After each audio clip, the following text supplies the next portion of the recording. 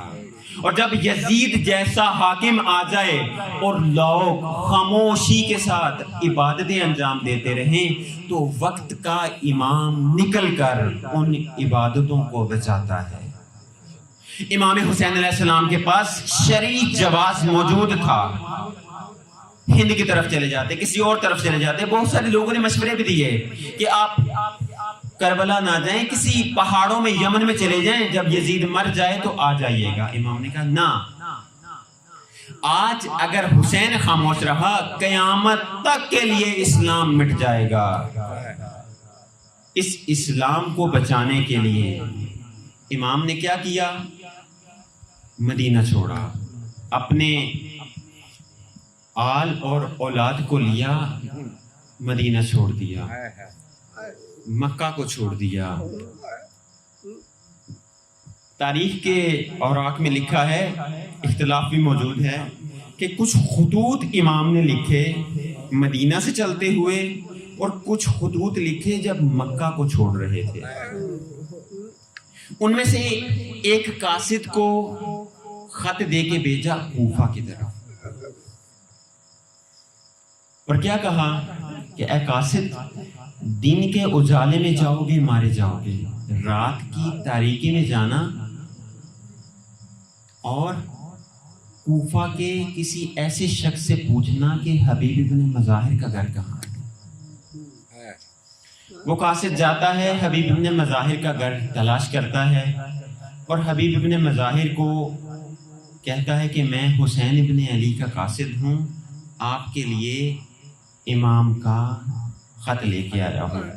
حبیب ابن مظاہر کو جب یہ سنا, پہلے تو اس خط کو چوما, اور پھر جب خط کو کھولا اس میں کیا لکھا ہوا تھا؟ بسم اللہ الرحمن الرحیم, من الحسین ابن علی الی رجل فقیہ. یہ خط حسین کی طرف سے ہے اس شخص کے لیے کہ جو فقیہ ہے, جو دین کو سمجھتا ہے, جس کو دین کی فہم ہے. اور حضرات معلوم ہے اس خط کے نیچے کیا لکھا تھا؟ کہ اے حبیب, جب یہ خط تم تک پہنچے گا تو ہو سکتا ہے کہ ہم کربلا کے میدان میں پہنچ جائیں. اے حبیب یاد رکھنا کہ ہم کربلا کے میدان میں پہنچ جائیں گے, لیکن میں اکیلا مدینہ نہیں ترک کر رہا, بلکہ میرے ساتھ زہرا کی بیٹیاں بھی ہیں. اے حبیب, جیسے ہی یہ خط ملے کوشش کرنا ہماری نصرت کے لیے آ جانا. والسلام. عزیزارو, جناب حبیب ابن مظاہر کی عمر بعض نے 90 سال لکھی ہے, بعض نے 101 برس لکھی ہے.